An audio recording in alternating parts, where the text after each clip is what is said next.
Hello everyone, welcome to our YouTube channel. Analysis practice session में आज हम 26th session करेंगे, जिसमें हम शिक्षक प्रशिक्षण गुण एवं व्यवहार के आगे के क्वेश्चंस करने वाले हैं। इससे पहले हम एनालिसिस समरी को कंप्लीट कर चुके हैं। अगर आपने वो वीडियोज़ नहीं देखी है तो प्लेलिस्ट बना हुआ है, उसका जाके वो वीडियोज़ देख लीजिएगा। और वीडियोज़ आपको कैसी लगती है ये आप कमेंट करके ज़रूर बताइएगा, क्योंकि आपके लाइक्स एंड कमेंट्स ही मुझे मोटिवेट करेंगे कि मैं आगे भी इसी तरह की वीडियोज़ को लाता रहूँ। तो वीडियो के नीचे कमेंट जरूर करा कीजिए और वीडियो को लाइक जरूर कर दिया कीजिए।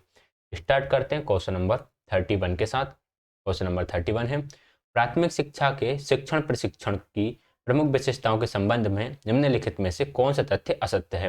विच one of the following fact is not true regarding the main features of teacher training in primary education? Not true बताना है, हमें असत्य कथन बताना है। प्रशिक्षण के सैद्धांतिक एवं व्यावहारिक आयाम, तो यह तो इसमें रहेगा ही। Theoretical and practical dimensions of training, पाठचर्या एवं समाज के बीच अंतराकर्षण, ये भी हमें रखना है। Interface between the curriculum and the society, समस्या समाधान के क्रम में शिक्षक द्वारा अपनाई गई विधियां। Method adopted by the teacher in the order to solve the problems, तो इसे भी रखना होगा। परंपरागत शिक्षण विधियों को अपनाने पर बल हम नहीं रखेंगे।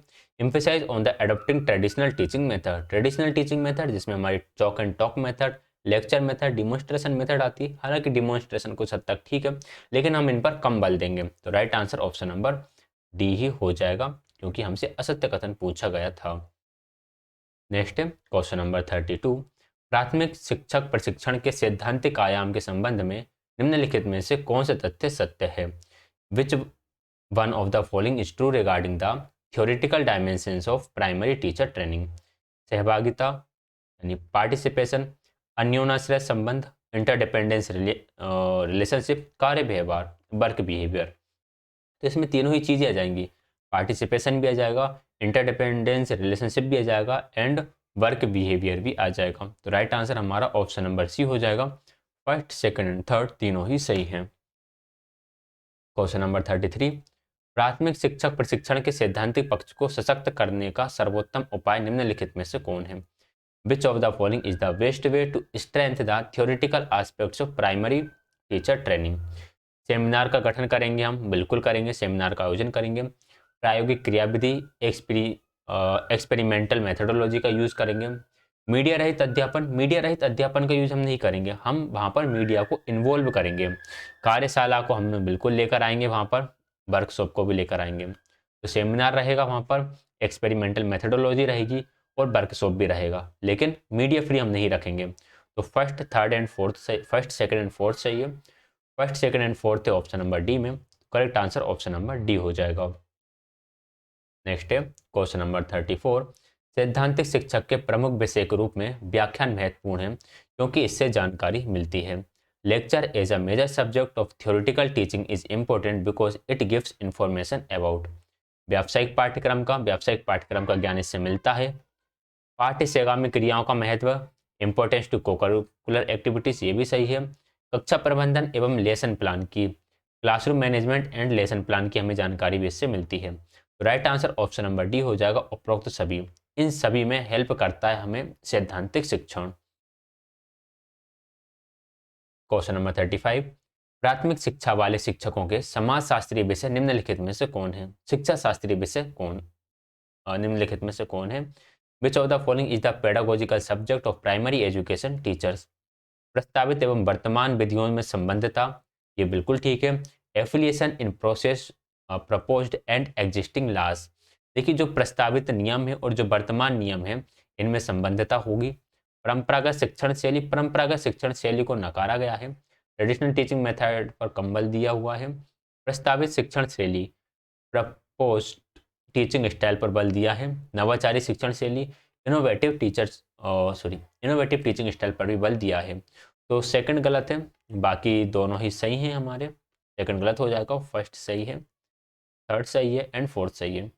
फर्स्ट, थर्ड एंड फोर्थ है हमारा ऑप्शन नंबर बी में। तो right answer option number B हो जाएगा। नेक्स्ट क्वेश्चन नंबर 36, प्राथमिक कक्षा स्तर पर लेसन प्लान एवं उसका बहुगुणित रूप पाठ्यक्रम तैयार करते समय निम्नलिखित में से किन बातों को ध्यान में रखना आवश्यक है? Which of the following points are to be keeped in mind while preparing the lesson plan and it's multiplexed from curriculum at the primary grade level? शिक्षण केंद्रित पाठ्य सामग्री, शिक्षक केंद्रित पाठ्य सामग्री हम नहीं रखेंगे। कार्य आधारित शिक्षण पर बल देंगे। बालकों की आवश्यकता पूर्ति कारक विषय पाठ पर भी हम बल देंगे। तो टास्क बेस्ड लर्निंग रखेंगे and children's need fulfil topics and lessons भी देंगे। फर्स्ट गलत हो जाएगा, फर्स्ट गलत हो जाएगा तो सेकंड एंड थर्ड सही है। Second and third option number B में, तो correct answer option number B हो जाएगा। क्वेश्चन नंबर 37, अध्यापक शिक्षा के मूल्यांकन के लिए निम्नलिखित में से किन विषयों को ध्यान में रखा जाता है? Which of the following subjects are taken into account for evaluation of teacher education? लिखित मूल्य, मूल्यांकन के शोध उपकरण, मूल्यांकन के प्रकार और उपरोक्त सभी। Written assessment, research tools of assessment, type of evaluation. Correct answer option number D हो जाएगा, उपरोक्त सभी। इन सभी के सभी को हम ध्यान में रखेंगे। नेक्स्ट है क्वेश्चन नंबर 38, डाइट की स्थापना राष्ट्रीय पाठ्यचर्या फ्रेमवर्क के महत्वपूर्ण प्रयास का प्रतिफल था। ये अग्रणी पाठ्यचर्या फ्रेमवर्क किस वर्ष निर्मित हुआ? The establishment of diet was a result of significant effort of the National Curriculum Framework. In which year was the pioneering curriculum framework created? तो यह करिकुलम फ्रेमवर्क जो हुआ था निर्मित, वह हुआ था 1998 में। तो राइट आंसर हो जाएगा ऑप्शन नंबर बी, 1998। नेक्स्ट है क्वेश्चन नंबर 39, अध्यापक शिक्षण में भागीदारी अध्यापकों की शिक्षा के मूल्यांकन का आधार निम्नलिखित में से कौन है? Participation in teacher education, which of the following is the basic evaluations of teacher education? साक्षरता, साक्षरता के माध्यम से हम अध्यापक की शिक्षा का मूल्यांकन कर सकते हैं। बुद्धि परीक्षण के माध्यम से भी कर सकते हैं। भाषा व मनोवृत्ति परीक्षण भी हो सकता है। योग्यता आधारित परीक्षण भी हो सकता है एंड अभिरुचि परीक्षण भी हो जाएगा। तो ये पांच के पांचों ही सही है। तो पांचों किस में है? इसमें नहीं है, इसमें नहीं है, इसमें है।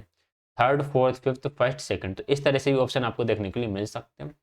तो right answer option number C हो जाएगा। क्वेश्चन नंबर 40, विज्ञान से अभिप्राय के संबंध में निम्नलिखित में से क्या सही है?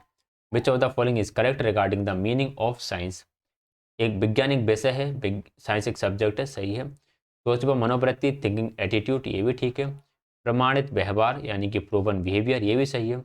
Option number D correct answer हो जाएगा, उपरोक्त सभी, all of the above.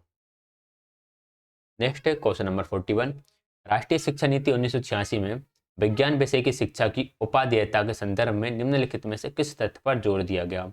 In the national policy on education 1986, which one of the following facts was emphasized with reference to the importance of science education? सृजन एवं अन्वेषण पक्ष, सृजन एवं अन्वेषण पक्ष पर जोर दिया गया था, क्रिएशन एंड एक्सप्लोरेशन साइड।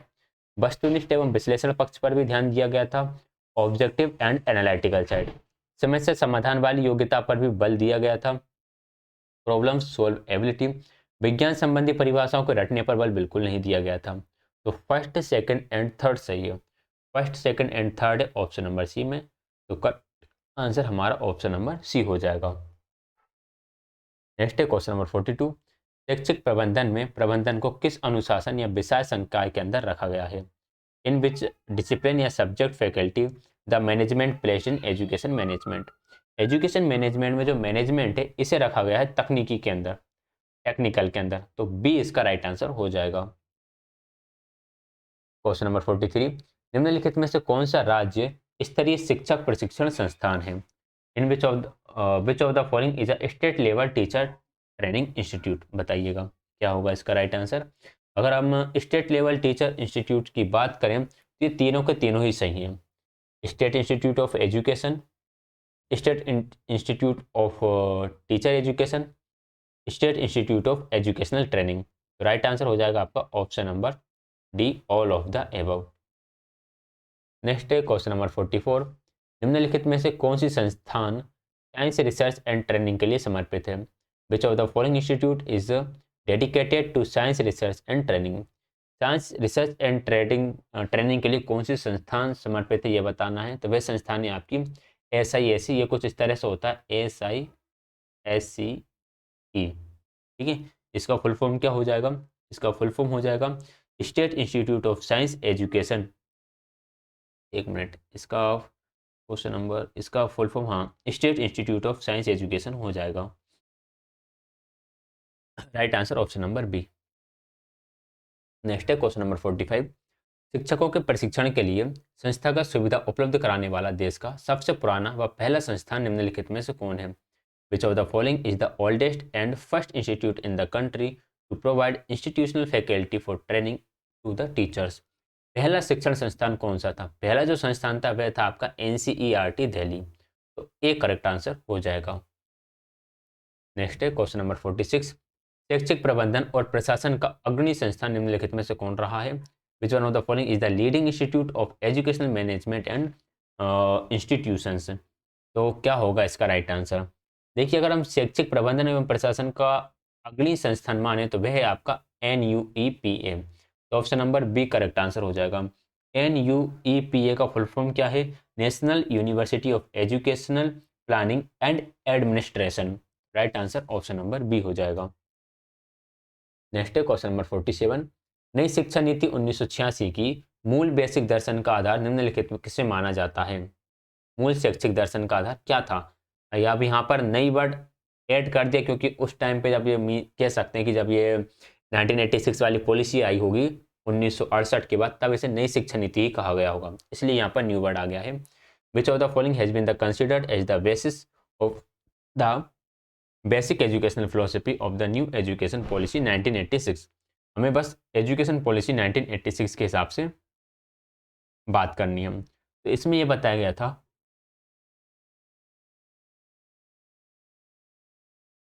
शिक्षा वर्तमान एवं भविष्य में एक निवेश है। Education is an investment in present and future. हमारे उपनिषदों में ये बोला गया है कि शिक्षा के बगैर मनुष्य पशु समान है, लेकिन हमें यहाँ पर 1986 की जो एजुकेशन पॉलिसी थी उसके अनुसार बताना था। तो राइट आंसर ऑप्शन नंबर ए हो जाएगा। Question number 48। अच्छे शिक्षक की महत्वपूर्ण विशेषता निम्नलिखित में से कौन सी है? Which of the following is an important characteristics of a good teacher? विषय ज्ञान, अभिव्यक्ति ज्ञान, व्यावसायिक ज्ञान या फिर आर्थिक रूप से समर्थ? आर्थिक रूप से समर्थ हो ये जरूरी नहीं है, व्यावसायिक ज्ञान उसके अंदर होना चाहिए, अभिव्यक्ति ज्ञान भी होना चाहिए और विषय का ज्ञान भी होना चाहिए। सब्जेक्ट्स को लेकर उसके अंदर नॉलेज हो, एक्सप्रेस कर सके अपने नॉलेज को, और बिजनेस नॉलेज भी उसके अंदर हो। फर्स्ट, सेकंड एंड थर्ड सही है। ऑप्शन नंबर सी आपका करेक्ट आंसर हो जाएगा। नेक्स्ट है क्वेश्चन नंबर 49। अच्छे शिक्षक की रुचिगत विशेषता के संबंध में निम्नलिखित में से कौन से तथ्य सत्य है? Which one of the following facts is true regarding the interest characteristic of a good teacher? Good teacher जो रहेगा उसकी छात्र एवं विषय में रुचि रहेगी, शिक्षण व पेशे में रुचि रहेगी, विद्यालय परिवार में रुचि रहेगी, समस्या समाधान में अरुचि नहीं होगी, समस्या समाधान में भी रुचि होगी। तो ये गलत हो गया, बाकी ये तीनों आपके सही होगा। Again first, second and third सही है, option number C correct answer हो जाएगा।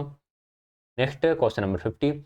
वर्ष 6 से 14 तक के बालकों की अवस्था विकास की स्थूल संक्रियात्मकता से मूर्त या तर्कणा की अमूर्त तर्कणा से संबंध क्रमिक परिवर्तन की अवस्था है। यह वाक्य किस मनोवैज्ञानिक का है? The stage of development of children from 6 to 14 years in the stage of gradual change in development from gross operational to abstract and related to the reasoning. Which of the following psychologists has this statement? ये statement हमें पता है 6 से 14 वर्ष तक के बच्चों के बारे में स्थूल से मूर्त तक किस तरह से उनका विकास होता है, इसके बारे में किसने बताया है? सिगमंड फ्राइड ने बताया है। तो option number A correct answer हो जाएगा। Question number 51। कक्षा पहली से 8वीं वाले शिक्षक प्रशिक्षण के सैद्धांतिक पक्ष व विषय निम्नलिखित में से कौन से नहीं हैं? Which of the following is not a theoretical aspects and subject to teacher training of for classes 1 to 8? Class 1 to 8 की बात करें तो व्याख्यान एवं विचार विमर्श सब्जेक्ट रहा है, विचार विमर्श एवं सहकारी अध्ययन भी रहा है, व्याख्यान एवं पुस्तकीय ज्ञान नहीं रहा है, सहकारी अध्ययन एवं स्वाध्ययन भी रहा है। तो कौन से नहीं है ये पूछा गया था, नोट पूछा गया था, तो नोट के लिए कौन सा जाएगा? Option number C. लेक्चर, देखिए लेक्चर एंड डिस्कशन को रखा गया है, लेकिन लेक्चर एंड बुकिश नॉलेज को इसमें नहीं रखा गया है। तो option number C correct answer हो जाएगा। 52। कक्षा पहली से 8वीं वाले शिक्षकों की शिक्षा शास्त्रीय विषय वस्तु के प्रमुख कारक निम्नलिखित में से कौन है? Which one of the following is the major factor in the pedagogical content of teacher of class 1 to 8? शिक्षण शैली एवं विधियों का ज्ञान, स्वतंत्र एवं सत्यान्वेषी अध्ययन, चयनित लेसन प्लान, ये लोशन लिखा गया है, उपरोक्त सभी। तो अगर हम बात करें 8वीं वालों के लिए सभी के सभी ही आ जाएंगे। सिलेक्टेड लेसन प्लान भी आ जाएगा, लोशन आ गया, ये लेसन है, ठीक है। Independent and fact finding study भी हो जाएगी, knowledge and teaching styles and methods भी आ जाएंगे, तो सारे के सारे आ जाएंगे। क्वेश्चन नंबर 53, प्रारंभिक अध्यापक शिक्षा पाठचर्या का नवीनीकरण वर्ष 2003 में किस संस्था द्वारा किया गया था? Elementary teacher education curriculum was renewed in the year 2003 via which institution? तो ये करा गया था आपका एनसीटीई के द्वारा, national curriculum for teacher education. तो ऑप्शन नंबर ए इसका करेक्ट आंसर हो जाएगा। मूव करेंगे नेक्स्ट क्वेश्चन की तरफ। क्वेश्चन नंबर 54, पहली से 8वीं कक्षा तक के शिक्षकों की शिक्षा दर्शन से संबंध प्रमुख विषय निम्नलिखित में से कौन है? Which of the following is the main subject related to the philosophy of education of teachers from class 1 to 8th? विकासशील भारतीय समाज में शिक्षा की स्थिति, ये आ जाएगा इसमें। शिक्षक एवं बाल मनोविज्ञान की समझ, ये भी आ जाएगा। स्वास्थ्य संबंधी निर्देशन एवं परामर्श, ये भी आ जाएगा। तो राइट आंसर हमारा उपरोक्त सभी हो जाएगा, option number D, all of the above. Next है क्वेश्चन नंबर 55, प्रारंभिक कक्षा वाले शिक्षकों के प्रशिक्षण विषयक प्रमुख मुद्दों के संबंध में निम्नलिखित में से कौन से तथ्य सत्य है? Which one of the following fact is true with respect to the major issues regarding the training of elementary teachers? क्रियात्मक शोध एवं समस्या समाधान विधियां रहेंगी इसमें। शिक्षा शास्त्रीय पाठों का ज्ञान, ये भी रहेगा। सैद्धांतिक एवं प्रायोगिक कार्यों का समन्वय भी रहेगा। Action research and problem solving methods, knowledge of pedagogical lessons and coordination between theoretical and practical work. तो तीनों ही सही हैं, तीनों ही सही है, तो right answer option number C हो जाएगा। नेक्स्ट है क्वेश्चन नंबर 55, इंटर्नशिप का अभिप्राय निम्नलिखित में से क्या है? What is the meaning of internship? सक्षम विद्यार्थी का शिक्षक प्रशिक्षण विद्यालय के मार्गदर्शन में किसी विशेष संस्था से संबंधित है। बिल्कुल ठीक है, जब आप टीचर ट्रेनिंग ले रहे होते हैं तो आपको किसी एक स्कूल से किसी स्कूल में से आपका कनेक्शन बताना होता है कि हम इस स्कूल से जुड़े हुए हैं या यहाँ पर जाकर हमने तो कुछ दिन पढ़ाया है। संबद्ध विद्यार्थी के संस्थागत गतिविधियों का मूल्यांकन, evaluation of the institutional activities of the student concerned, प्रशिक्षण के दौरान और प्रशिक्षण के समय internship during training and at the time of the training, ये भी आ जाएगा। Option number D correct answer हो जाएगा, उपरोक्त सभी, all of the above. Next है क्वेश्चन नंबर 57, इंटर्नशिप प्रशिक्षण के पर्यवेक्षण हेतु संबंध प्रक्रिया निम्नलिखित में से कौन सी है? Which of the following is the relevant procedure for supervision of internship training? संबंध विद्यालय के अध्यापक द्वारा पर्यवेक्षक, बिल्कुल होगा कि जिस स्कूल से आप जुड़े हुए हैं उसके टीचर द्वारा सुपरविजन किया जाएगा। प्रयोगशाला कक्ष व वर्ग के अध्यापक भी रहेंगे। समन्वयक एवं प्रधान अध्यापक पर्यवेक्षण एवं प्रमाणन, ये भी रहेगा। ये तीनों के तीनों ही सही हैं, right answer option number D हो जाएगा। फर्स्ट, सेकंड एंड थर्ड तीनों ही सही हैं। नेक्स्ट क्वेश्चन नंबर 58, प्रारंभिक कक्षा वाले शिक्षकों की महत्वपूर्ण भूमिका के संबंध में निम्नलिखित में से कौन सा असत्य है? Which one of the following is not true regarding the important role of elementary school teacher? Emotional and creative development, बिल्कुल आ जाएगा इसमें। स्ट्रेटेजिक एंड मैनेजरियल टीचर, ये भी आ जाएगा। मैनेजरियल टीचर, ठीक है। प्रोफेशनल एंड रिसोल्यूव टीचर से जाएगा। Convergent thinking teacher, convergent thinking को हम थोड़ा सा दबाकर चलते हैं, तो right answer option number D ही हो जाएगा। नेक्स्ट है क्वेश्चन नंबर 59, बदलते समाज व समाज के संदर्भ में प्रारंभिक शिक्षकों की भूमिका निर्वहन में सक्षम पाठ्य सामग्री के संबंध में निम्नलिखित में से कौन सा तथ्य धातव्य है? In the context of changing society and times, which one of the following fact is important in relation to the text material capable to fulfil the role of elementary teachers? आधारभूत पाठ्यक्रम, बेसिक कोर्स, विषयगत प्रविधि, thematic methods, प्रायोगिक work, practical work, नवीन शैक्षिक प्रारूपों एवं प्रतिमानों की जरूरत, need for new educational formats and paradigms. तो राइट आंसर क्या होगा? Option number D right answer हो जाएगा, क्योंकि ये चारों के चारों ही इसमें जरूरी है। क्वेश्चन नंबर 60, प्रारंभिक शिक्षा में डिप्लोमा के संबंध में निम्नलिखित में से कौन सी गतिविधि सत्य है? Which of the following activity is true regarding diploma in elementary education? Course अध्ययन करता विद्यार्थी उच्चतर माध्यमिक विद्यालयों को पढ़ाने में सक्षम हो, बिल्कुल ठीक है। जो बच्चा टीचर ट्रेनिंग ले रहा है वह इतना कैपेबल हो तो वह किसी भी स्कूल में पढ़ा सके। प्रशिक्षण के दौरान या पूर्व इंटर्नशिप का प्रावधान, ये भी ठीक है भाई, एक इंटर्नशिप उसे सबमिट करना पड़ेगा। Micro teaching, social teaching, teaching method, शारीरिक शिक्षण, ये सारे भी उसमें शामिल किए जाएंगे। Right answer option number D हो जाएगा, उपरोक्त सभी, ऑल ऑफ द एबव। तो ये थे हमारे आज की क्लास के 30 क्वेश्चन। क्वेश्चन कैसे लगे कमेंट करके जरूर बताइएगा। वीडियो पसंद आए तो वीडियो को लाइक शेयर, चैनल को सब्सक्राइब कर दीजिएगा। आप टेलीग्राम चैनल ज्वाइन कर लीजिएगा, सोशल मीडिया हैंडल पर भी चाहें तो आप फॉलो कर सकते हैं। वीडियो देखने के लिए आप सभी का बहुत बहुत धन्यवाद।